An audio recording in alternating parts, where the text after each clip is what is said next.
Baby shark doo doo. Welcome back to episode 8.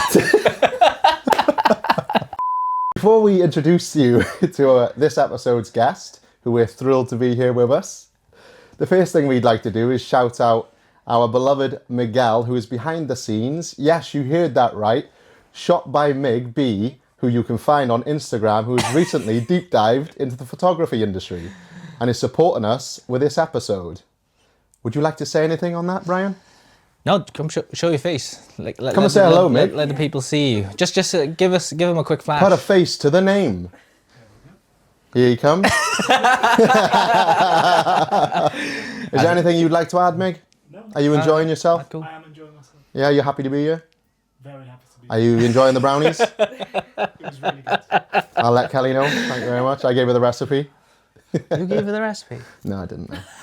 That would have been the internet. Obviously. So yeah, thank you for being here with us, Meg. It's an absolute pleasure, isn't it, Bri? Yeah. Really start to assemble a team. Yeah. They all come. They all start coming, and then they never leave. Then. We'll see about that. We'll see about that. He's on a pretty big trajectory. So yeah, what we'd like to do now is jump into our guest who we've got here with us for this episode. We're very proud of this one, Bri, aren't we? Yeah. It's taken months of negotiations on the fringes in the gym. But we've managed to make it happen, haven't we? Yep, definitely. So what can we tell everybody about our guest, Bri? So we have PB celebrity. PB celebrity. Cut out. Zero weakness celebrity Millie Mabbutt. Hey! Not just a celebrity, she's the DJ. Millie. One of the nicest members in there. Millie lifts. Millie Yeah, lifts. well, yeah, we have to get it right. We're going to get into that. But I think it's only natural that we share some statistics that our analysis team have put together for Millie's arrival on this episode. So some of the information we have on Millie, which I'm sure most of you will already know, is that Millie is our current women's under-76 Welsh champion. Big. She's got the current under-76 squat record at 181 kilograms. That's pretty impressive. That's not far That's correct. behind mine, That's correct. unfortunately. Isn't that more than Meg's? Ooh, don't do it. He's not here for lifts. He's not here to talk about lifts. I'm trying to get his reaction. Yeah. Millie has done a total of 16 competitions. Too many. Too many? Yeah. In a short stint as well. In a short period of time. You've really been going at it in the fast lane. Out of those 16 competitions, I'm not sure if you would have known this. I think our team have done a great job with getting this little statistic together. Out of the 16 competitions, 10 of them, you've gone 9 for 9. Which is crazy. That's a good stat. That I'm is proud of that. that is a pretty good Yeah. stat. We actually skimmed through these stats with our beloved John Bermudez, our coach, and that was a stat that kind of caught him in his tracks. He's like, that is a really good ratio. Yeah. Pretty proud of that. Yeah. Yeah. Your best GL to date is 93.45, and you are also, which I think is really important to mention, a powerlifting national referee and a coach. Yeah. Very passionate about the sport. And as I've already touched on, probably one of the nicest powerlifters you will meet in South Wales in our gym. So it's an absolute pleasure to have you with us. Well, it's lovely to be here, guys. Thank you very much. There you go. So what we normally like to do is to jump into some quick fire questions. Sweating Just to help us It's all the relax. lights. Just to help us relax. Okay. So would you like to kick us off with the quick fire questions, Brian? Yep. So these are just like really quick. Okay. First, You're going to feel so much better after these. yeah, just whatever comes into your head, Okay. All right. I'm ready. or one or the other. Tea or coffee? Coffee. Sweet or savoury? Savoury. Oh, savoury. That we'll have to chips. keep note that the goujons were good. The goujons, yeah. They were really good. Brownies were Yeah. a no, Cal. Don't do brownies next time. Cut. What's your favourite cuisine?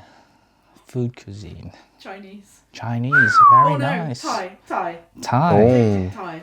We'll just go Asian. Yeah. Sounds like you like it all. Yeah. Did you have a hobby before powerlifting? Not really quick fire, but like, That's a here we really go. quick fire. No, but we're let's gonna ask work it. with it. We're gonna ask it now. We're here now. I want to say, well, I went to the gym, so yeah. Just training. Like, So lifting. Lifting. Well, Kind of Yeah. naturally feeds. Well, it is what it is. Yeah, If that's what it yeah. is. yeah. I mean, if that was what you did, then That was actually it, though. Yeah. That's you it. go. Do you have a favourite season? Autumn. Autumn, Definitely. scary season. Yeah, Autumn. just cozy season. Cozy season. Is it though? Is it? Yeah. Like when Scary- jumper. cardigans and Oh no, I get all that. Jumpers. joggers at the gym, like layering. I feel like it's a little in between in autumn. Like winter, I get the whole coziness, wrapping up, love It's it. too cold. It's too cold. My body It's fat, dangerous. my body fat is too high for autumn temperature. I just don't know whether I'm No, taking the it's- coat or not with me. It's like a crisp morning. Just in case, leave it in the car. Yeah. Oh no, I just look like a sulking It's kid then. Yeah. Really? No, I can't do that to myself. I Are have you one. autumn as well? I have work. Yeah. And Kelly's autumn. Autumn or like very early winter, like Yeah. Yeah, or late yeah. winter. What's wrong with spring? Or all of winter. I love spring. Yeah, because it's of the, really nice. It brings hope for the new year ahead. Yeah, the Yeah, that's a bit symbolic though. No, I'm more of like it gets really cold and I just generally sleep better. yeah. That, No, that's no. just- Very, very the whole valid, yeah. coziness, you know, Yeah. and it just leads up to like all like the good eating in winter. yeah, Christmas food. Yeah, you know. You might be turning me. What's your thoughts on the trees then? The different colours on the trees? What when they Like as in autumn, all the when they different. go, Do you like that? Yeah, I love that. Do you like I that? was literally watching them Do I fall like off that? yesterday. I don't really take mind. I notice it, but I don't really take mind too much on I it. just don't. I don't like. Kelly's a big fan of it, but but as well. So like Yeah, when this it starts to die out. die, Yeah. I'm like yes. oh god, Yeah. oh god, we won't introduce you to Sir David Attenborough. Yeah, no, yeah. For me, it's a case of like as colourful as they look, they're kind of dying, aren't they? So it makes me a little It's sad. Like it's the process of change. It's just nice. Ooh, I like the flip on it. I like the flip, but I'm a tree hugger at heart, so I struggle with it a little bit.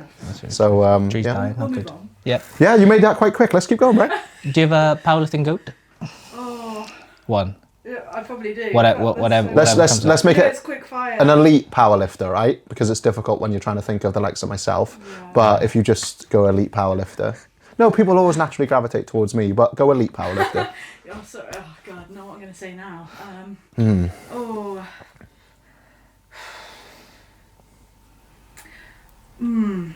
How elite is elite? Like, So like on the world stage, oh God. okay World then. stage. national Sheffield, stage. like we're going top shelf, like Brian in 4 years. Yeah. I'd probably. It's gonna be really cliche, but I'd probably say like Amanda Lawrence. No, that's Yeah, that's yeah. a great choice. Yeah. Yeah, it's similar to our coach John. Yeah, yeah, Mendes. yeah, He yeah. also- he's a- Yeah, you did he's- say Amanda. He had a lot to Amanda say about Lawrence is a Amanda. goat. And like Sophia Ellis comes to mind because obviously she's Oh, like yeah. Vegan, yeah, 5 times British champ in the 76ers. So Yeah. she's always been someone that I've got. Yeah. Like, that's just cool. yeah. I She's know. so cool, Yeah. vegan, yeah, Yeah, exactly. Yeah. Yeah, inspiring story as well. So yeah. yeah.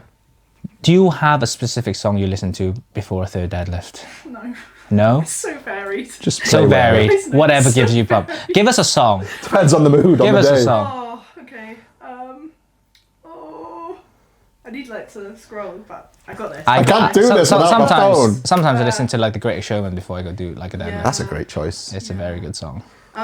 Let's like a Muse song, "The Handler" by Muse. So good, Mm. so good. Like there's a like you know when there's certain parts of songs where you're like it just hits. It hits, yeah. Like, yeah. I think it's like 2 minutes and 52 seconds in, not to be precise. Oh, God. Like it just like that bit, like Yeah. lead up to get. Quick question: your handler pulls your headphones off before that hits. Are you hitting them? Possibly. That was so good. She's so much more aggressive in person, Bri. We're here for it. no. I'd be in Well, the zone. We're gonna be there listening to that, The Handler by the Oh, Muse. it's we really will good, be there. yeah. Tomorrow, Yeah, yeah. SPD. Tomorrow, yeah. I'll Yeah, put yeah, it yeah. on Put it on. tomorrow. Yeah, Put it yeah, on. that'd be really cool. Put it on the big speaker. Let us hear I it. don't use Look that. at us and be like, it's about to go down. Yeah. Can I, before we jump into the next quick fire, can I ask you one more quick fire that I want to slip in here? You mentioned Amanda Lawrence being your goat, right? Okay. Agatha goes up to the 84s. Who would you like to win out of Agatha and Amanda Lawrence? Agatha.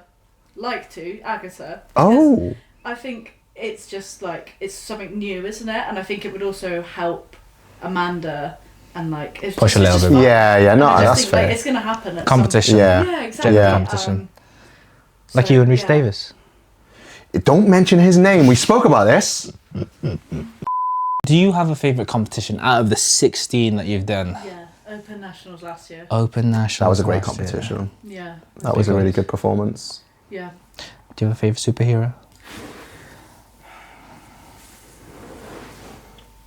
Are you into As in superheroes? comic books now. Don't be Yeah, thinking no, about the I likes of know, me. I know. I'm trying to think. Do I have a favourite? Someone you think you're really cool. I'm like, oh, they're cool. Yeah. What about if you had to choose between DC or Marvel? Oh, Marvel. Oh. Okay, right. Okay, yeah. Okay. What Marvel superhero? Oh, I think I can't even remember who's the Hawk? Is it the Hawk? Thor? No. Oh, the bow and arrow. He's Jeremy. Eagle Eye. No. Okay, It's right. Eagle Eye. Should we settle for the Hulk? Hawkeye. No. Oh, I do like that. Yeah, I do like the Hulk. Yeah, Hawkeye. Hawkeye, yeah. Yeah. There you go. Hawkeye. Jeremy- Yeah, Hawkeye. Yeah.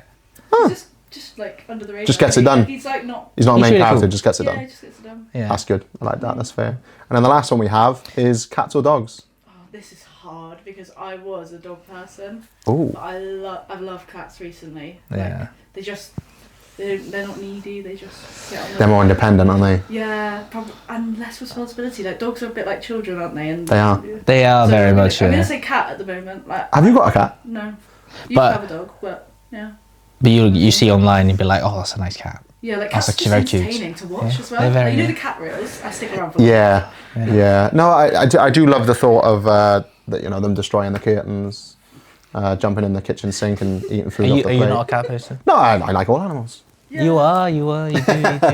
I see the good in all living Do you things. have an animal that you don't like? This episode's for Millie. I do. It's about Millie.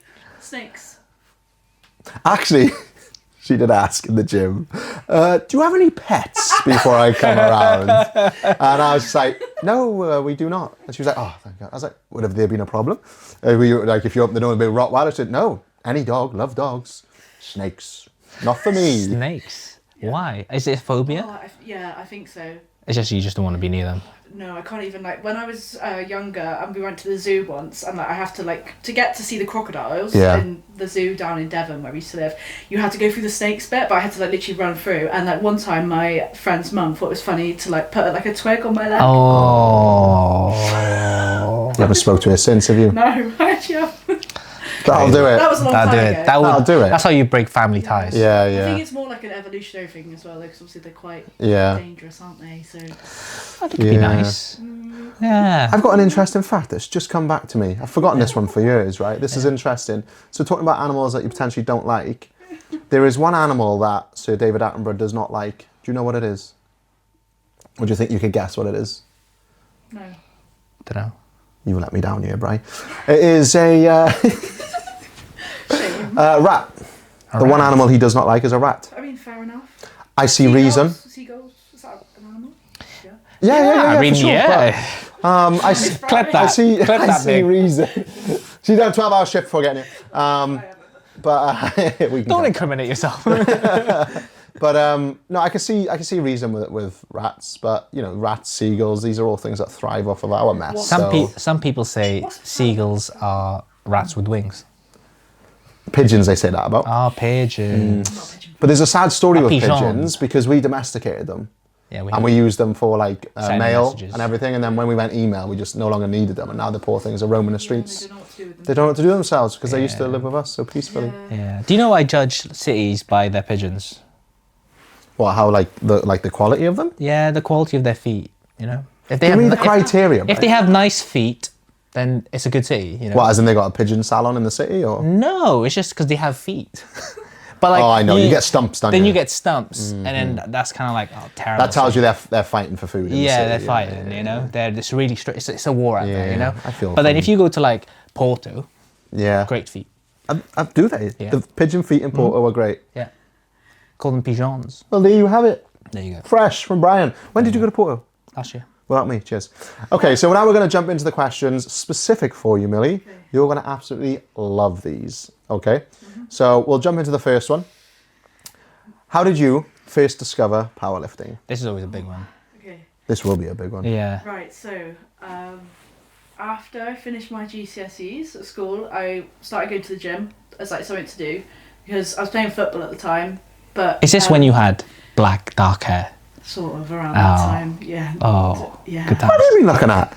Oh, No, I- Millie I showed me. showed Doing it in What, the you used gym. to have black hair? Yeah, I dyed it black when I was like 15. Yeah. Oh. Millie has a photo. Oh, I haven't seen that. I'll see it at some point. Before you continue the story, can I ask you another question? What position did you play in football? Left back. Oh, very good. Okay. So I played football, but there wasn't enough like demand for like a ladies team from like the under 16s to do it. So the team collapsed. So I was like, right, I need to do something, and then started going to the gym. And then I met a personal trainer at the gym, and like I was with him for like a couple of years. Like he was just helping me with like confidence in the gym and like losing weight at the time and things. And he was just like one day, oh, you're really strong. You should try powerlifting. And I was like, I'm not sure, like, because at the time, like, powerlifting to me intimidating. It was like big men eating loads of food, getting really fat. Like that's generally like what I thought. This was like 2020, like 2019. How long ago was this? 2019. Like 5 years ago, 5.5 years. Yeah. And then I kind of ignored it to start with. And then he was like, "Oh no, let's do it." And then February 2020. Before lockdown, there was a comp, so he was like, let's do it, let's sign up. So I was like, okay, literally had no idea what any of the rules were. Bought like a strength shop singlet, like didn't even have like a proper comp. I was going out to deadlift with my wrist wraps on, like that's the kind of thing. Or noob. No, I don't know. She sounds like she was taking it serious. And then I went to the comp. I didn't know what squat depth was, so unfortunately I bombed out on the day, no way. which was like at the time First comp, yeah? the worst thing ever, because it was really embarrassing because everyone was like laughing, whatnot, and it was Really? Yeah. Who's laughing? That's I was terrible. actually quite savage at the time, but I think I just got unlucky with sometimes comps to comps like there are, and back then there was like a lower standard of anyway. Now got the Welsh squat record, by the way. Yeah, exactly. Bounce back. Yeah. Did that. I obviously didn't have a go. Still went out to like bench and deadlift though. Like I was like, I still want to learn PB, so got those. And then obviously COVID happened, so then I just stopped. Was doing like HIIT workouts in my living room. And then I went to uni. We've all been there. Yeah, dark times. I used to be shredded. Dark times. Yeah. Then I went to uni of Exeter in September that year, 2020, and they had a powerlifting club there, and I was like, do you know what, I'm going to give it another go. And then did my first comp again back in like in 2021 of the next year, when you could first do competitions after COVID. Yeah. So there was very like in and out of lockdown at that point. Yeah. And, that's how it all started. Yeah. Basically. So yeah. From uni then, really? Yeah. I'd say more seriously in uni. 2025 now. I count like I've been powerlifting for 5 years. Yeah. Now. Yeah. Even though I did my first competition in February 2020, I didn't know what was going on. Yeah. I didn't know. So, early signs though that you had a love for it, I suppose. Yeah, definitely. You just hadn't made that strong enough connection just yet. Yeah, exactly. Yeah, like I think back then the knowledge of like how things work. I think social media's played a big part of it as well. It's way more accessible for information on like how the rules are. Whereas back then it was like unless you read the whole rule book, you wouldn't know sort of thing. There wasn't like the online coaching system that we have now. Then like most of the other people at comps had like personal trainers and things. So yeah, very different. But glad that it happened that way, because I think having that first experience of not having the best meat really kind of fueled like, okay. I want to prove to myself that I can do this, and definitely feel like I have now. So If you were to do all of that again, would you change anything? Probably, because at the time it was not nice. What would be the big thing? What would be the main thing? Or like what would you like to have? I didn't mind like how early I started, but I wish someone had said to me, because it was even at the time like the competition, no one said like, oh, just squat a bit lower. Like I just didn't really know what was happening. Like, the ref said, oh, you just need. It's a lot to know though when you first start. Yeah, exactly, a lot to take in. So I think if I could change the result of that, I probably would. But at the same time, like, would it have changed things quite a lot? Maybe, because I don't know if I would have had that same drive, or maybe I would have had more of an ego, because I think to start with, coming into it, I was very humble, because I was like, oh, I've bombed out. Like, it's quite a big thing, isn't it, to say that to people. So I was very like, okay, humble, like, let's work myself back up, sort of thing. So I think if you had to accept that at least once in your lifting career, it's going to happen. I think towards the start is where you'd place it. Because I think it'll hurt more. Oh gosh, I was thinking this the other day, because obviously like there's loads of competitions happening all the time, and I can't remember who I was speaking to, but we had this conversation, and doing it at the start hurts more, because I didn't care then, like as much as just trying it for the first time, and even then it was painful. So to now, step on the stage and like everyone that you're at a comp with almost, and it's probably just a different level of like feeling. But like I said, it happens and it's normal, and I think everyone knows that, but it's still never nice. You train so hard, and then to go and then do that, it doesn't feel. But so moving away from that then, what's your proudest achievement in powerlifting? Okay, right, definitely squatting the British squat record last year. Yeah. Junior squat record at Open. That I set out like a couple years ago before, like, oh, maybe I could do that one day. And it was always in the back of my mind, like it was never like, oh, if I never do that, I'm never going to be happy. Yeah. I wasn't fixated on it, but I was like, it's a possibility. Yeah. And I just kept chipping away towards it slowly. And then when it, like, you know, I saw it on my attempt sheet going into Nats, so I was like, this is going to happen. Like, I just had to tell myself, you have to be confident. So, yeah, that was probably my best favourite moment. Yeah. Can I just ask, in the 5 years that you have been doing powerlifting, have you seen it grow a lot, the sport? Yeah, definitely. Like, I think, especially like on the women's side as well, like, there's so many more like different levels of like people and experiences that people bring into the sport that then make it more, you know, meaningful, like, you know, at comps and stuff. So yeah, definitely. Yeah, in the short time I've been doing it, I've definitely seen it grow. So I can only imagine how much more appreciation you'd have for it 5 years in. I think it's different though, because obviously like I started at like a university setting, and like straight away there was like lots of people around me that always did powerlifting, so like I was always like very much like absorbed in it, and I you know, having the community that we have now at Zero as well, like it's still very much the same. So I wonder if it would still feel like powerlifting is as big as it was if you kind of stepped away from that environment and trained somewhere else. Pure gym. Like, I really commend like people that don't have that community, because I think that's what's motivating me to just carry on. It's just like at the end of the day, you know, you've always got going to the gym and seeing like your people. Exactly that. Make you feel better, and it's part of it, isn't it? It's a bit of a gift. It's a we all take it for granted. It is a luxury. It's so nice. Have you ever been in to the gym for an hour that you wouldn't normally train? Maybe you've got a day off work or something. You go earlier in the day where you don't see the familiar faces. It's weird. It really throws me out. And you see people you just didn't know train there. You're like, who's that? Quite refreshing in a way to like see. I think it's a little refreshing to see, but like, you know, that like you're training off peak. Like if I'm not with, like if everyone else is going on the evening, or like if I'm not there on a Saturday, like, especially if it's like people's Do you ever like like if you train on a Tuesday and you miss the Monday, people are talking about stuff that's happened on a Monday. You're like, damn, I should have been there. Yeah, definitely. Yeah. I'm guessing that we're gonna ask you your favorite lift, but I'm guessing that's squat. Yeah. I've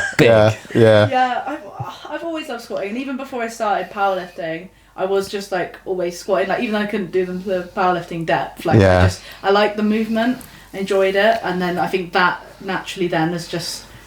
And it's my strongest lift, so naturally you're going to enjoy it. You love it, It's like, whoa, like, look what I can do. But yeah, no, I love it. I think for me, it's really empowering as well, like having that weight on your back and being able to lift up. It feels slightly, like mentally, it just feels stronger than the other ones, because even though you're still lifting the other ones, it's kind of different, because it's on your back, isn't it? You're most at risk, really, aren't you? You're in that squat position, so it's cool. I just like it. It makes you feel powerful. Like anything that makes you feel powerful, I love. So that's really good, actually.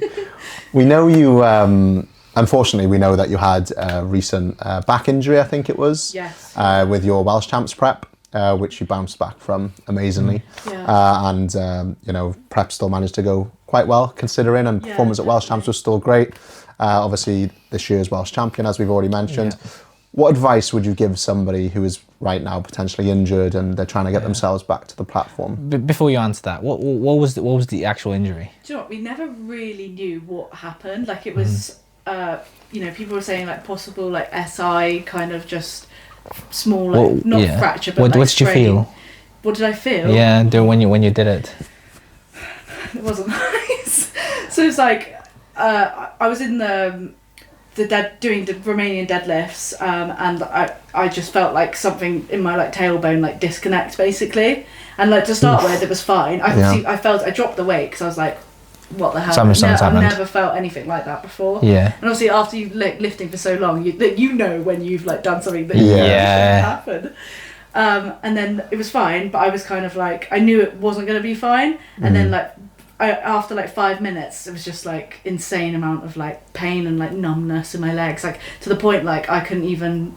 I was in a gym where I don't usually train at, and I couldn't even pick up the weights, and I needed to leave because I was so in such pain, but I didn't want to leave the bar like loaded on the floor, so I had to ask someone for help, and luckily like everyone in the gym's so nice that they helped me unload the bar. And then I was driving back and like I couldn't feel anything, so I think because though that like it's a blessing in disguise because it came on so quickly, also meant that it went quickly. It wasn't something that like I'd felt for weeks and weeks, like, oh, my back doesn't feel right today. It just came out of nowhere. Like it was week 4. I think I was going to squat like 185 that week, but I was planning to. It was week 4. I was like, so excited, and then it was like, literally the Thursday, the last session, the last rep on the last compound exercise. No way. And then it happened. But blessing in disguise. So I think sometimes it's good to take a step back, and I think going back to your question then about like what advice I'd give is, firstly, don't panic, because although it's easier said than done, like it's a lot, you feel a lot in that moment, right? And it's easy to panic, but like just breathe, like, look after yourself at the end of the day, your mental health, because I think that's the biggest thing, like especially if training is like a big part of your life, like you need to kind of just like take a step out of that and just be like, am I actually okay? Like find something to do that keeps you occupied. And then the second most important thing is probably just be patient with it. Like, I think all too often like people rush back into, oh my god, like I've got a comp in 8 weeks, like I need to be lifting XYZ to do that in 8 weeks. Like no, your strength isn't gonna disappear like overnight because you're a bit injured for a couple weeks. So just being really patient, seeking advice. Like if you're not working with a coach already, there's a lot of people out there with like really expert knowledge of how to handle these things, and like luckily my coach guided me through the process like really well, which I think led to being able to put up like a decent total at Welsh champs and getting me obviously to nationals and things.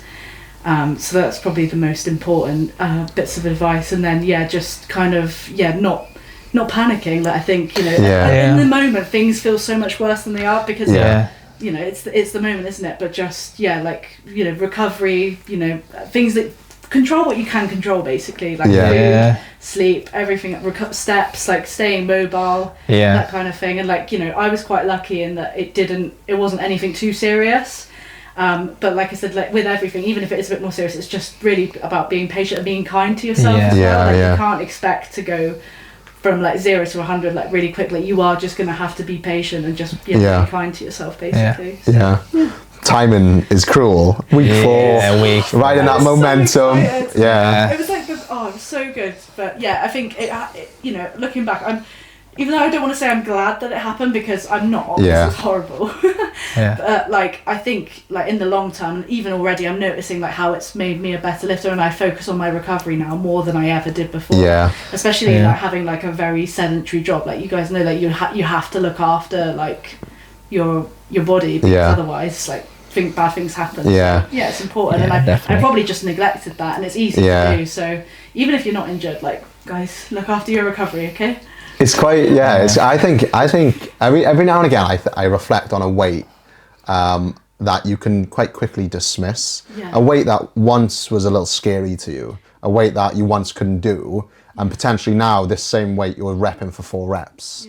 It's part of maybe it's one of your warm-up jumps, and you kind of like you dismiss it a little bit at times, and you have to try and remember that it's still a lot of weight. You've just conditioned yourself, you've almost developed yourself for it, and but it's still objectively a lot of weight on the bar, and I think it's quite easily to kind of dismiss it, and it can become dangerous if you get caught napping. You'd lose that concentration for one sec, or maybe a little bit complacent, and then something will just out of nowhere. No, definitely. Awesome. So also next question, what was the reason you moved to Wales? It's so randomly just like boom. It was on the list. I know, it's just also why did you Ryan, that's so personal. I sorry. He always comes in with the personal questions. Made her uncomfortable now. There's brownies there if you wanted one, Millie. Well-being brownies. So no, I basically moved to Wales because I'm not from Devon. I was born in London, and we moved down to Devon when I was about 4 or 5. And I lived in Devon my whole life. I went to uni in Exeter, so even though I've travelled up in the UK, I've not really lived anywhere else. And like throughout uni, I was quite introverted, but still had like an extroverted side, probably similar to how I am now. But like I didn't really want to go, you know, after lockdown, I didn't really want to go to a uni somewhere else. Like I was quite keen on staying where I was sort of thing. quite local, yeah. But then, yeah, basically when uni finished, and, you know, getting into powerlifting as well, like I, you know, traveling like across, up and down the UK, like all the time for like, you know, not just competing, but like volunteering and stuff. And I was like, actually, like, I kind of want to be a bit closer to everything, like as well, like not just for like powerlifting, but, you know, like concerts, like airports, that kind of thing. I just wanted to be a bit more surrounded, but I was never like quite attracted to like living somewhere like London or Manchester where it felt like a bit busy.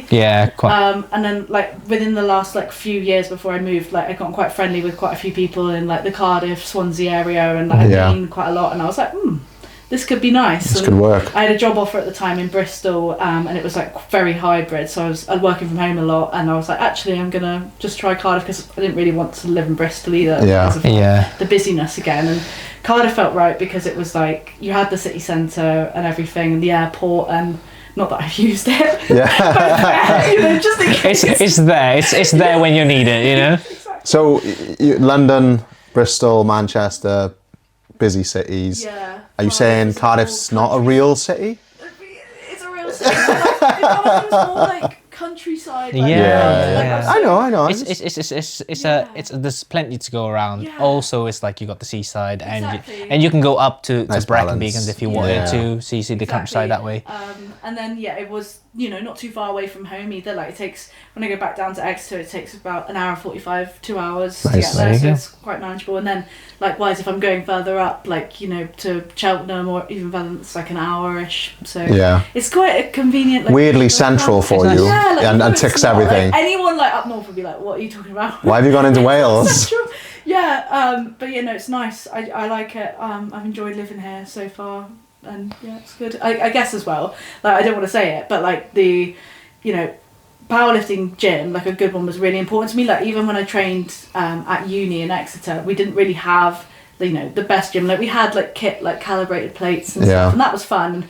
But it was like the community side of it that was really important to me. And powerlifting at that moment in time, and well still now, is like a very important part of my life. And I knew that if I didn't have that kind of environment, that community, or that same feel, that like maybe I wouldn't enjoy it much, or I'd lose the touch of it. But especially like the uni environment is just crazy because like it's like your whole life. Like you just go and you meet your friends during the day. And then you get, like, it's so intense when you're in it, but then when you're removed outside it, when you graduate, it's a little working harder. full time as well. You can quite easily drift. Talk about the like drop off, like after, and I was like, that's not for me. Like I'm not I want risking to try it. and build myself like you know, an environment where like I can still become like the lifter that, you know, that I want to be and that I see myself being like whilst working. And I knew that obviously in like I didn't move and think like, oh, I'm going to train at zero. I was like, right, I've got options. There's like PB, there's zero, there was UFIT that has like some stuff there. So I was like, there's loads of stuff. And obviously I'd been volunteering for Welsh powerlifting for a couple of years before that, so I kind of like knew like how the comps run and the layout, really good and everything. So it was just that as well. There was like a real pull, like like this could work for me. Like all of these things could work. So, that's how I ended up here. I feel like potentially the next question's been answered 4 times, but we'll ask it anyway. What are the things you most like about living in Wales? I feel like you just gave us all of that. Yeah, I feel like you answered another question. Yeah. But one thing that you like in Wales, other than powerlifting. While you're thinking about it, can I ask a quick question? Sorry, I'm pointing. Have you tried Welsh cakes? I want to say yes, but You want to say What yes? do they look like? no, like they're like What do they? Interrogate her now. What do they look like? They're squashed scones, right? I mean, description's close. And what it looks like, sure. Do you know what, I have tried them, but I can't remember where. But I've not. I don't know if I've tried them in Wales.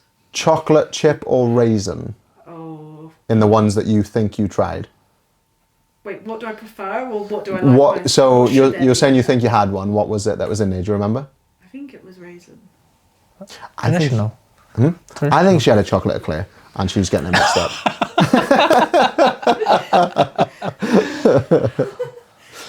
So we know that you've started coaching this year. Yes. So what we want to know is how long you've been coaching for. Yeah. How did you start coaching? And if you're enjoying it, what you're enjoying about it. Yeah, so I've been coaching for 6 months now, which has flown by quite quickly. Yeah. Because that was only March. And I started basically because I've been involved for ages. I do like a lot of volunteering in comps and things, and I kind of just thought like I want to be involved a bit more in like people's days, like have a bit more of like a personal, like, I don't know, effect, like, you know, a bit more rewarding, because like I love reffing, but like at the end of the day it's not nice having to press the red button. People staring at you. Like, as much as people think I probably... And they'd be like, oh, that centre ref is really harsh. Yeah. Are you ref by the rules? Yeah. But yeah, no. If you can't hit the rules... If you can't hit the rules, you can't get a white button. Yeah. You got to earn that. There you go. So yeah, no, basically that's why I wanted to, and then I just got into the process of like kind of learning things, and I was like, actually it's quite rewarding. Yeah. So, and just like, because it's something you enjoy anyway, and then taking in more information about it was just like addictive sort of thing. And then basically just sort of offered it out, and then had a couple people interested, and then from there it's just grown. I've got a nice little team of people now. Yeah, feels good. It's going well. Yeah, it's really nice. It's really nice, and it's nice. Like, because at the start I was like, oh, can I do this? Like, because you just don't really know until you try, sort of thing. Yeah. And then like the more, I think I've probably taken like 5 people through competitions now. Yeah. Comps, Yeah. and like, you know, like it's going well. Like people are hitting PBs, and like they're having a good day, coming off the back of it feeling more confident and focused. So like, to me, like I'm like, oh, okay, like I've started to feel like less imposter syndrome now. I'm more like Millie lifts coaches. The natural evolution. Yeah, exactly. So no, I'm really enjoying it. It's just nice to like be able to give back. I think I think the coaching space is definitely better off with somebody like yourself, with the passion that you have for lifting, doing it. So I think it's a great step you've taken. I think that's awesome. So have you found that like coaching has helped you being an athlete?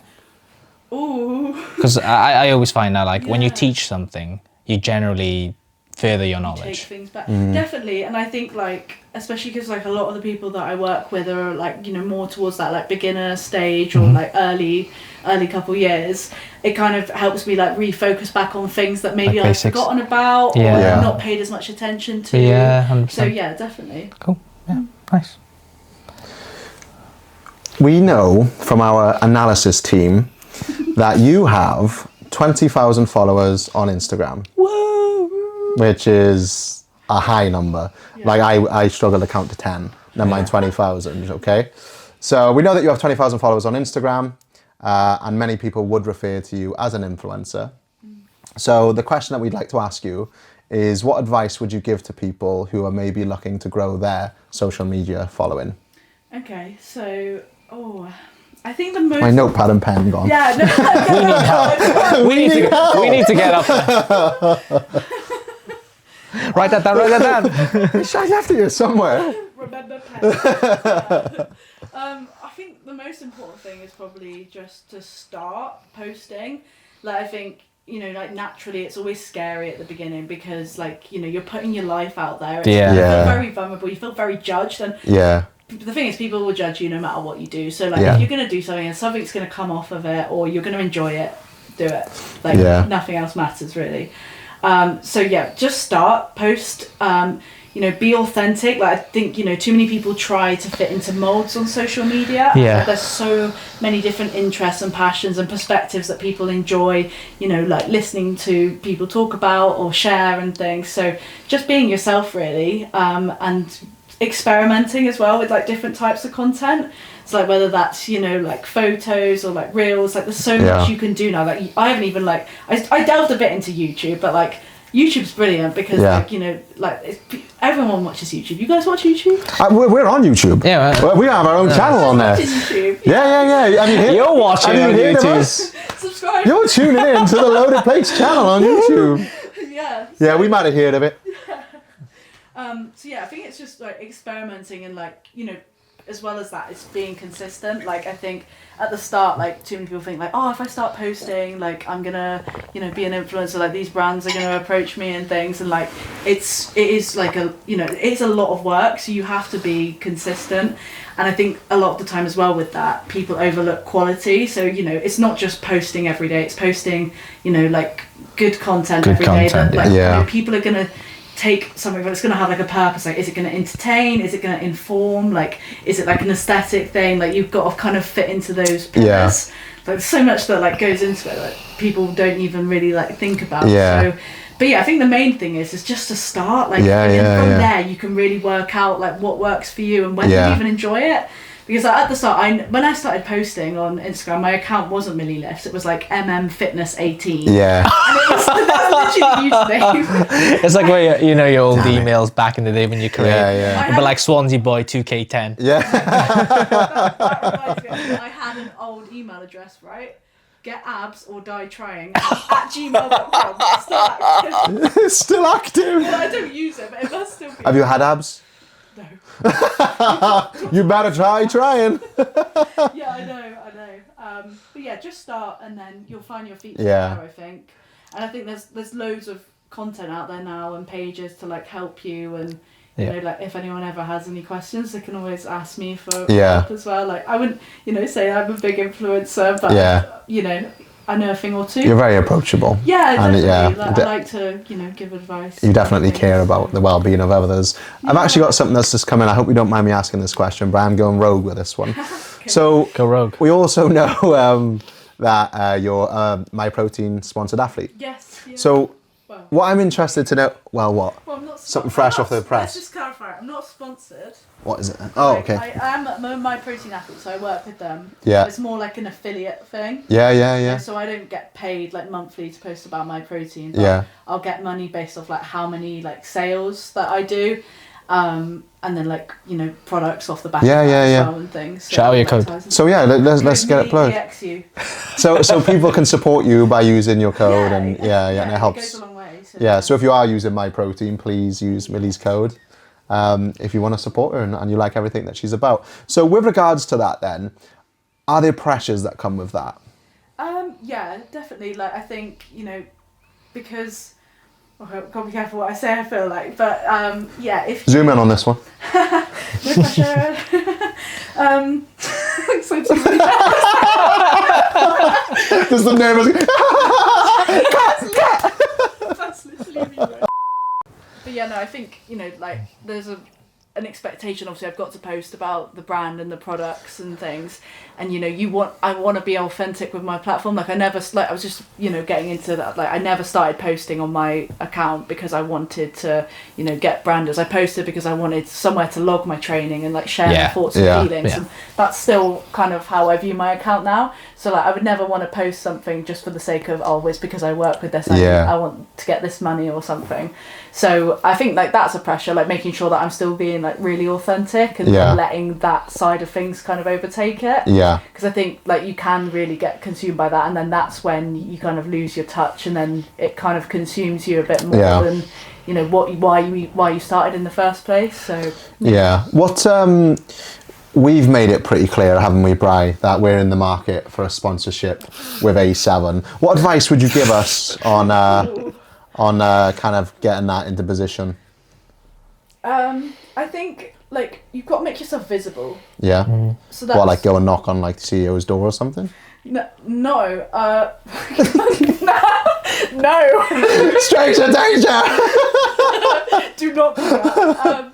More like making sure that A7 going to see your stuff. So like, I think a lot of time when you want to work with someone, you need to be basically making that content with, like wearing A7. Yeah. And, like tagging them in it. That kind of. I don't see any messed A7 up. there.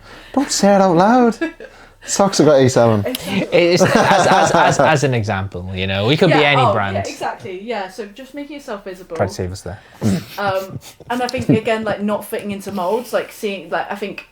You could see what other A7 like sponsored people are doing, and it could be quite easy to be like, okay, so I need to do that. No, they got that because they were authentic and they created their own content. Yeah.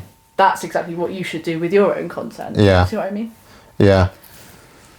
Probably take her into the team, man. Yeah, just write that. I think she could help us. Just write that. What is next for Millie Lifts? / Millie Coach. For those of you who don't know, that's Millie's Instagram handle. Follow her. Yeah. So, obviously we've got Open Nationals coming up in December, which I qualified for by winning Welsh Champs earlier this year, which I'm really looking forward to. competing only twice this year has sucked because I usually compete like 3 or 4 times a year. And next year, I don't want to do that. I'm bored. I need like 3 or 4 comps. Seriously? That many? Yeah. Well, we'll see. Because obviously when I was doing that, I was at uni. Yeah. And like life was very different. But I think, you know, just having a comp was good for like, you know, goals. Looking and, forward to something. Like, looking forward to something to like work towards. Yeah, like, yeah. As much as I enjoy training, like I've always been very like goal orientated. Yeah. And like because obviously like to be strong, we don't always lift at our strongest. Yeah. You know. Yeah. So. I think I would really enjoy if my body would let me do 4 a year, because then. How many have you done this year? How many will you have done? It will be 2. 3. No, it'll be 2. So I did one at the start of the year, and it'll be 1 now. Okay. So I'm comfortable with 2, 1 every 6 months. But if I could do 3 to 4, then there's less room for my coach to kind of jump in and go, "We're off season. Let's do loads of volume. Let's do pull ups. And it just gets scary. Whereas if I could just ride into a prep all the time. For like a comp every 3 months, I'd be chilling. Yeah, I guess that's the thing as well. It's like deciding what's more important to you as an athlete, like whether you need that like extra competition scheduled in, or like whether you benefit from having those longer off seasons, because it's really different for everyone. And like I think, you know, it's been good to, you know, tone it down a bit, because it was a lot doing 4 a year basically. Yeah. And I think probably like having the injury didn't help, because it's made it feel even worse. Like more dragged out in a way. So I think next year we're gonna go back to at least 3. To see, like, you know, with the combination of like obviously working full time and everything, and just see how we respond to that. And I think as well, like probably going up a weight class. I've heard rumours. But you know, this going to Brits now will be my 8th gut cut. And I love food, and I don't particularly like cutting. So yeah, exactly. So I'm gonna try competing early next year, probably Winter Cup. Yeah. At, you know, my normal body weight, but in the under 84s, and just see what it feels like. Because, you know, I'm not saying I'll definitely move up, but I think, you know, it's looking like I probably will. But I've got to try. See how it feels, you know. Yeah, like it was all fun, like, you know, cutting when I was like a junior, because like it was usually for like a reason, like, you know, there was like a podium spot or something, and like, you know, every time I've cut I've always gotten stronger, otherwise I wouldn't have done it, because that's the whole point, and the reason I started was to, you know, feel strong, feel like powerful. Like if I'm gonna cut, spend all that time training to go into comp and not feel good and not feel powerful, I'm not doing it. So that's the reason why I've done it for so long. So obviously I like to think like going into Brits now, like I will still feel really strong on the day. And you know, this I've said this before, where I've like, oh, maybe I'll go up to 84 this time, like depending on, and then the prep goes so well, the comp goes so well, and I'm like, nah, I love this, like I can do this again. I think this might be the last time. We'll play it by ear. We'll definitely, I'm committing to doing a comp at 84 at the start of next year, and then kind of go from there. So I would love, and I'm sure you would, we would love to see an 84 Millie. We'll be there documenting it. Like, there she is, there she goes. Do you know what I would love? Is those Welsh champs predictions next year. That would be a really fun episode. I would love to see the 84 version. So we'll see what that brings. Yeah. I mean, I think, you know, the reason I've probably done so well as a 76 is because as soon as I started, I was a 76. Although I was like sitting at 71 kilos body weight, I never wanted to cut because I just liked feeling strong. So I started and then slowly, you know, built myself back, you know, up to, you know, 76 and then slightly over now. And I think, you know, that would work kind of similarly in the 84s. Like I wouldn't expect to, you know, gain loads of strength or like mass like to start with. But like it would be something that I'd trust like over a like period of time, and then, you know, not next year, but maybe like a couple of years after, then I could maybe be you know, around the top of the 84s. Yes, but we'll see. I don't doubt it one bit. So the next question then, would you like to do the honours, Brian? So talking about your large following on Instagram, what is kind of the best thing about it and the least thing about it, or the worst thing about it? Sorry. We'll start with the best, because I think I'm quite a positive person, and I think the best thing about having like the following on Instagram is like being able to make an impact. Like I've had like a lot of really, really nice messages from people saying like, oh, just thought I'd let you know, like did my first competition today, like you inspired me to kind of step onto the platform. And it's just like, you can't read that and feel like, oh, it's all worth it. Yeah. So yeah, just having an impact is such like a good thing about it, and like just feeling like I can influence people to like positively do things, like even if that's like, you know, like not cut for their first comp and just, you know, sit at their body weight, like just tell them that it's fine, and just have like a positive influence over people in general.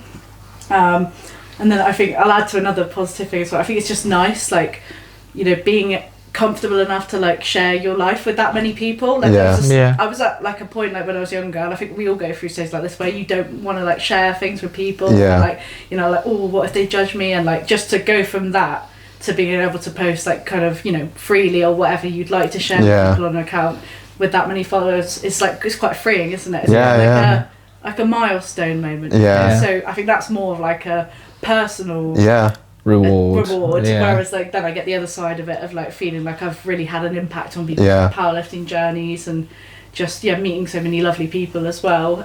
Like it's weird, like I did a comp last weekend and I was weighing people in, and I think like half of the girls that came in were like, oh, you're Millie Lifts, or like, oh, I follow you on Instagram. And like it never like quite like sinks in, but it's just like nice that like, and that, you know, they're saying it in like a good way, like if they, you know, didn't want to say who I was, like that would be because maybe they didn't, like it was like a bad association, but like, obviously people like, you know, they're happy that they follow me, so it's just nice. Still humble though, you know, but very so yeah, and then I think, you know, obviously one of the main like negative things is like probably like the pressure, and I think I've probably felt this a bit more like recently, like as life gets busier, you feel like, you know, you have to post things, or you have to be like, you know, presenting yourself in a certain way, and like I'll always, you know, present myself as like a very positive person, but like I like to be authentic as well, but sometimes it's hard to be able to post, you know, like things positive things when you're not feeling that much, or you're just a bit busier at times, and like it's, you know, sometimes I'm like, oh, I just want to like forget about the account and the pressures of you know things feel like tasks instead of kind of stuff that you want to really put out there, want to put into. So yeah, I'd say that's one of the things. And then I guess just like those expectations of like, you know, showing up and like being Millie Lifts, like want to be Millie goes to work and goes home to bed. You know? So yeah, it's just balancing all that. But you know, there's ups and downs to everything, and like for the most part, it's really rewarding, and like, you know, I've always loved creating content for people, and like, you know, even if I post one reel that inspires like one person, or it makes an impact on one person to have like one singular better day, then like my job's done. You know. You sort of remind yourself of that impact, really, haven't you? Yeah. I really like what you said about the strength that you can display in kind of brushing past like the fear of posting to a wider audience. That's quite a bit of a strength mentality to have, really, isn't it? Because I think for most people, like I would struggle with it, I'll be honest. Like I probably it might be different with a podcast account, but like with my own personal account, I've got it on private, and like I don't post a great deal. I feel like with our podcast, we'll just put it out there because it's funny. We don't really have that pressure. Doesn't feel personal. No. But like with my Instagram, probably you feel the same way. There's just my weightlifting stuff on there. Not really my powerlifting stuff. Why is that? Why weightlifting? Same reason. Why weightlifting and not powerlifting? Because I did that before powerlifting. Okay. That's nice to have that. I mentioned this after we posted our first episode. You know, having a bit of pulling myself out there got me quite anxious. Being on camera. It's scary. And I felt like that a little bit like afterwards, and it felt really strange. But now I'm kind of like, we're just chatting. We're just talking, and we're just talking about random stuff that could apply, couldn't apply. And whatever we give out there, people will just take us seriously. And it's been quite, in all fairness, it's been positive. Like we do get, we hear some lovely things as well, which is really nice. Mainly about the merch, but but it's getting better. It is getting better. We do feel when people come up to us and they say that they're really enjoying the podcast, because not many people actually do it, like down South Wales.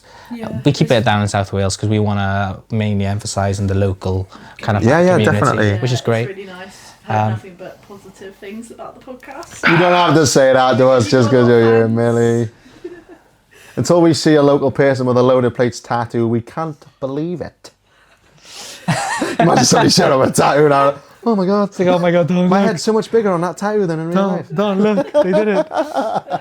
No, but yeah, we definitely resonate kind of with everything that you're saying in terms of putting yourself out there. Yeah, definitely. It's one thing to kind of mentally put yourself out there. Yeah, but it's like with anything, isn't it? Like as soon as you do it once and then you do it again, Yeah. it's like it Actually, becomes okay, just yeah. normal. Yeah, But then definitely. like as soon as you then take that step back Yeah. or something else takes priority, coming back to it, I think Yeah. feels quite daunting. But it's it's like anything, isn't it? Yeah.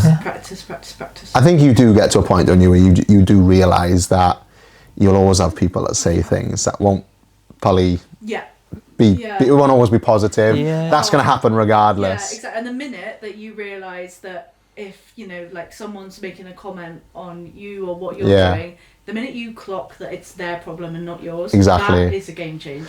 Well, this is it. Yeah. To a certain extent, if somebody's saying something behind your back, in many ways, it's none of your business. Yeah. They can kind of say what they want, and it doesn't make it relevant. It doesn't affect you. It's not gonna It's affect actually you, not, you know. and in many ways, you're better off just not knowing. Yeah. And like, what difference does it make? You're not, Yeah. you can't please everybody. Like, No, it's of just, course it is not. what You it wouldn't is. want to. You wouldn't want No, Yeah. no. Well, you'd be wiped out, wouldn't you? You'd be pretty exhausted because most people don't know what they want. to. Yeah, exactly. I mean, so why you click on our page and watching our stuff if you have such a deal with us, Yeah. But You're sounding so sassy tonight, Brian. Was it? Push those brownies away from him. First the pigeon's feet, now this. The pigeon feet was random, not like sassy. I just wanted to say that out loud. Yeah. But no, I mean that's what you kind of put out. Yeah. A question I'd like to ask is, so obviously you've been powerlifting for 5 years. You're obviously committed to the sport in every possible aspect with the coaching, refereeing, competing. First question, which will be a quick one, is are you thinking about potentially doing Commonwealth next year? Or would you like to do Commonwealth next year? Do you know what? Honest answer, no. Because I think I've been lucky so far, like in powerlifting, like some of the opportunities I've had, places I've been, and like I think I just want a genuinely like really fun, chilled year of like my first year, like going into the 84s, hopefully, whatnot, just Four comps. having fun, But I think it will just depend like how the year goes, and as the older I've gotten, the more I've learned that things can change in a very small period of time. Yeah. So I think like committing, saying like no fully, like no, Yeah. would be wrong because like things can change. Yeah. Quite If quickly. like it's a small community in Wales, and like, if a lot of my friends are going and things, then I'm gonna want to be able to go and things like that. So it just depends. I See what it haven't actually brings. been on holiday since 2023, so I probably need to do that first. I mean, it could be both. otherwise- Yeah. I know, but that's the thing. So in 2023, when I went to Junior Euros, it was to go on holiday and to compete at the same time. But I think you need sometimes just like a break from. Just do nothing. Yeah, exactly. Relieve So- your stress. Do stuff what you want to do. Yeah. So potentially, but like probably See what the not. year Like, I brings. think I'd be more attracted to something like Home Nations next That'd year. be pretty cool, wouldn't it? Yeah. Yeah, something Yeah. more local. Especially because is it going to be in Wales next year as well? Or am I think so. I think it might. I think it is, yeah. I'm not 100%. That'll make it Someone will comment. probably be more competitive, won't it? Yeah. Yeah. So probably not. But once Yeah. again, we'll see. We'll see. Yeah, See how yeah. things are ticking along. Yeah. We'll see what's going on. And Yeah. Yeah. So with the ticking along, Yeah. what is the one total in powerlifting that you think, when you look back on your lifting career as such, what's that one total you think I'd love to hit that at some point? As soon as from the minute I started powerlifting, I was like, my lifetime goal is to total 500. Oh, not far away. I know. It is within reach. So I was always like, oh, I'm going to bench 100, squat 200 and deadlift 200. It's absolutely not going to look like that. There's no way. But I think I feel like I've made it now. But like lifetime goals are always good to hit. And it would just like be, I was kind of like, well, as soon as I've totaled 500, like that'll be enough for me. It won't, but like I'll feel like really, really, like proud. Yeah. Because like especially because it's not something that's happened overnight. It's something that you work towards. It's like a journey, isn't it? And you stay committed like all those years. It's just such an achievement. Yeah. So. With you being a referee, national referee. Yeah. Do you have a least favourite rule and why? elbow depth without a doubt. A lot of people Yeah, a don't lot like of the people. elbow depth. I feel like it doesn't really bring much. Yeah, I can understand why they brought it into place, Bec- but I yeah. think they didn't spend enough time really thinking it through Yeah. and considering other options that would have made it a little bit more fair for people that, you know, have slightly shorter arms. Yeah. Or just, yeah, those kind of things. I think it was a very rushed decision, and didn't really take, you know, lifters or like, you know, the people that compete in powerlifting into account as much as the, you know, it's very, you know, and it has to be because the sport's growing, so they have to think about like viewership and everything, and to make it more entertaining. So I do, you know, I do understand why it was brought into place. I think they just could have spent a bit more time going over it and making it a bit more fair. You know? Because I think people, you know, do get really unlucky with it and they get caught out for reasons that are, you know, Probably completely not, out of their control. Yeah. And you understand it when you see, you know, crazy big arches and like, you know, that kind of thing, and the bar like not moving much. Like you can understand, like you go like, oh yeah, that like that would, you know, makes sense why they brought the. But then when it's, you know, people that are a little bit shorter and have shorter arms and they're literally lying on there with almost a flat back and they're getting red lit, you just think like, Yeah. this isn't like sport, like this is just mean. Like, Yeah, yeah. You know? This is torture! To put it honestly, yeah. Yeah. Yeah, probably that rule. Yeah. I think the rest are all quite fair. I know some people have a bit of a problem with downwards movement on deadlift, but I think, you know, downward movement on Kind of makes sense, doesn't it? Yeah, it's got to be clean. Like it's not, you know. 'Cause then it's like, okay, if downward movement's fine, hitching's fine, and then you go into all sorts of. And you might as well be a strong man. Yeah. Yeah. Stop it. Yeah. So.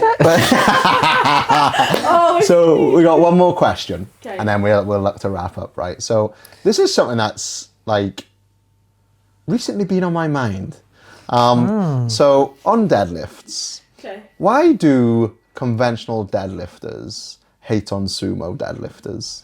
What you like? Am I like What's your powerlifting? No. Like, no. what's your opinion? Yeah, Like, what's your thought? What are your thoughts? Why do you think? Because, and this is why I struggle with this. This is why I struggle with this, right? And it's not because I pull sumo. You sure? The reason I struggle with this is a lot of conventional pullers at some point would have tried sumo to see if it worked for them. Yeah. And powerlifters will do anything and everything within the rules to add kilograms onto their total. Yeah. That's the main thing, yeah. So, do you can you help me make sense of this? Do any of you have an opinion on it? So I think like it comes down to like, you know, if someone's got a strong like actually, do you know what, we were talking about this the other day, and I'll just say it straight. Most of the people that hate on sumo pullers, because of their conventional pull, will only say, you know, say that sumo is cheating and etc. because they can't sumo. I agree with that. Yeah. Or Their hips won't allow it. Given it enough time, or they've not, you know, like I think, you know, I've even seen like Kelly, because Kelly spent a lot of time working on her sumo, she's had to be really consistent. And like when I started doing sumo, I had to do exactly the same thing. And I think it's a lot of patience, isn't it? Yeah, exactly. Like a lot of people like think that you can just do it and like and add kilos. Like, oh, that's not fair. They don't see the work. A lot of work goes into getting that technique. Yeah, exactly. So I think it comes out of a place of maybe not being willing to put in the work, or just, you know, like people like we said before, but people will always say something, won't they? So but I don't think sumo's cheating. I think it's fine. Yeah, I feel like people who pull conventional deadlifting was always kind of like the main thing. When you associate deadlift, it'd be like a conventional, because not just powerlifting, but like strongman and like outside of powerlifting, conventional deadlift would be the normal deadlift. And strongman's more popular, isn't it? Like worldwide. Anything outside of that frame is not worth it, you know. And as soon as someone starts pulling sumo, they're like straight on. It's like, that's not right. It's like it's not. It's because it's not the most common. Yeah, it's wrong. Yeah, exactly. It's just like different, isn't it? Yeah, and the same with like, you know, you see people on bench now like sinking, and like people, you know, are, you know, even though you can't heave, like you can still sink, pause, and then press it up, can't you? And like that's still very like uncommon, and people, you know, you see it on like, you know, Instagram comments and things, like people will hate. Oh, you're heaving, like, oh, you're heaving. Yeah, exactly. Yeah. And I think that when you have that advantage, or if your body's just made to do a certain movement, you would do that Yeah, movement. absolutely. Well, you have to live safely, don't you? And you Yeah. want to be able to shift as much kilos as possible, in the most efficient way possible. So that if you're a stronger sumo puller, of course you're going to quit. I want to be a conventional deadlifter, but sumo just I would sumo. personally prefer to pull conventional, but like I know I'm way stronger. Sumo. Yeah. My body feels Sumo. like I'm just more like suited for sumo. Yeah. I think for like to make it easier on the technique side of things, I'd love to be able to just walk up and pull a conventional. Yeah, you just with less thought and just pull the bar up. Make today a bit easier. It would, because of how much goes into the sumo. I don't think it gets enough credit really for how like on the money it has to be. Yeah. Exactly. So. Right, well, thank you for helping me with that. I'll probably be able to sleep a little better tonight now. Yeah. So, for us to wrap up, then, is there anything, or is there anyone that you'd like to say anything to, watching at home? Is there a shout out? Anything nice you'd like to say? Maybe you've got a friend competing in an up and coming competition. This is not me hinting at us. This is this is not me hinting at us. I just, I know you got Ollie, for example. So if you wanted to give somebody at home watching a shout out, and then if there's anything that you'd like to mention before we wrap up. Yeah. Okay. Right. Good luck to all the 93 juniors and their 93 mid-off. I think they'd appreciate that little shout out. A little battle at the Autumn Cup in Wales. Who's the prediction going to? I am slightly biased because I will be handling Ollie on the day. Yeah. But I've got to back him. He has been looking very strong recently. He's put some mass on and things. What did he do? Like 194? How many? 194. Yeah, which is crazy. I thought I saw that and I was just like, damn, Ollie. I was like, when he told me that earlier in the week, I was like, well, I'm not sure he's not just cooking. Never in doubt. No, he keeps surpassing my expectations and of Will's as well. So he's doing really well. He's not just cooking in powerlifting. He's also baking. Yeah, he is a very good cook. Is he watching the Bake Off? Is he? Yeah, banana bread. Banana bread. He did blueberry muffins with white chocolate chips. Last thing I tried is his banana bread, but he hasn't brought anything since. Tell him. I'm keeping track. I'm keeping track. Do we need to remind you? But if it's to, taste. Yeah. I mean, in the honour of tasting. Yeah. You just got to do it. Yeah, of course. Yeah. Yeah. But I think obviously Ellis. I think there's another guy, Bradley Griffiths. Yeah. They're going to be out in front. But then I think Joe and Joe Willie. I forgot. I don't even know surname. Williams. People by Instagram names. Yeah, they've got a little battle going on. Why do I know people by Instagram names? Why am I the Instagram guy? Be fun day, I think. And then, obviously you guys are competing. So Are they the morning session or the afternoon? They're the morning. Yeah. Yeah, we're in the afternoon. Yeah, we're afternoon. Yeah. I'm Can't believe in that. the afternoon. They know we can't. You're get spotting. Nice. Yeah. Better catch the bar. To lift it. I don't know if my legs could do it. Yeah. Catch it, Millie. Anybody else that you'd like to say anything to, or anything you'd like to say for yourself? General shout out to Zero community and everyone in Wales in general for, bringing the community vibes. Yeah. Love it. We're always a big good group. Yeah. It is really good, to be fair. Yeah, it's great. Yeah. Right now. It's a great pathway for powerlifting in Wales. I mean, I feel a lot of people say it's it's a pilgrimage. You have to attend at least once before going. Yeah. Do you have then now your random fact to test people to make sure that they random fact for the episode? Yeah, so if they've watched the episode, this is what you're have to ask people. Get the loaded plates tea shot ready, right? Make sure the shot's in on the tea here. I think a really good random fact. Oh my god, I've got to think fast. Go. This might have to be cut a bit. Yeah. Carry on thinking. First thing in your mind, just say it. It doesn't have to be right. There's got to be a fun fact. They just have to know. It can just be something remember random. what you said. I usually just say I bombed out of my first comp, but they already know that. Yeah, I know that. You could give us a hot take. That could work. Hot take. Just anything. It could be really random. Okay. Kelly makes really good brownies. Oh, that will work. There you go. That'll work. The review. I mean, better than Ollie? Is she a better baker than Ollie? Brownies. Is she a better baker than Ollie? I really liked Kelly's banana bread when she made it. Actually, this could be the hot take. What's that? Oh. Yeah. It's the banana bread battle. So Kelly's got a better one than, is that what we're saying? Ollie. Ollie has. Look into the camera and say Look in it. the camera. Tell Ollie him straight in the face, and tell him. He's got a better banana bread. Ollie, your banana bread is better than Kelly's. That'll hurt. Oh my god. But Kelly's did have oat milk in, so I did quite like that. Yeah. Lower cholesterol, that's good. Yeah, Okay, so we would love for you to close this episode for us. We always struggle with closing the episode. Yeah, we always Like, if you were us, how would you close it? What would you say to the audience right now? Pretend we're not staring at you. Okay, thanks for watching. It's been really nice, and we'll see you on the next episode. Say it, Bray. keep loading the plates. Don't forget to like, subscribe, and hit the notification. God. I was like, Millie, you're missing something. And I was like, say it, Bri. I normally say this at the end and be like, keep loading the plates. Time. We very much got our structure and spine, but yeah, like there's been a couple that have just come, and I like, it's a good question. Exactly that. How am I looking, mate? Are we on?